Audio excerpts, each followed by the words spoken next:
$36 million in farm and small business aid. For it to become law, it cannot be changed unless you're going to bring the assembly back.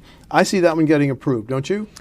I hesitate to say yes or no on anything because I don't know they've caucused yet to have that conversation. Like you've talked about this for 1,000 times. It's the Fitzgerald methodology, right? The caucus finds its balance. He comes in and counts votes when it's found its balance. So is there an incentive to do something for farming? Yes. But I've heard rumblings that there's a core group, wing, whatever you call it, of that Senate GOP caucus that doesn't want to spend money outside the budget. So what are they going to do? Will they do pick bits and pieces, the whole thing? I don't know. Now, there are tax cuts in there, so that might get their attention. But again, I mean, I don't want to diminish the chances of it getting done. I hold off on saying anything until I've seen those guys caucus and heard what comes out of that caucus. Well, I'm done making predictions. So let's move to the second one, the 10 million clean water package.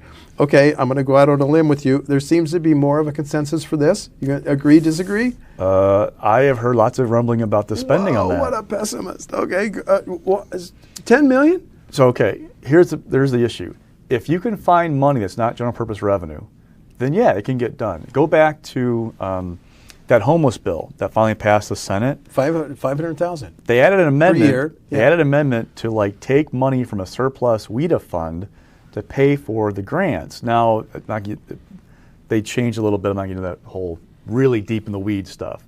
But the point is, if you can find money from outside that general fund to pay for stuff, Republicans in the Senate seem open to it. But everything you pull off the general fund is less money for income tax cuts, is less money to spend on things going forward. So there is a hesitancy to spend money from the general fund because some Republicans in that caucus were unhappy how much they spent from the general fund in the last budget that just signed in July. So there's a chance. Rewind.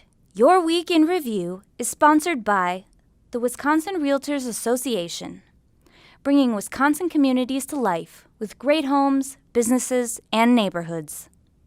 The Wisconsin Realtors Association, the voice of real estate.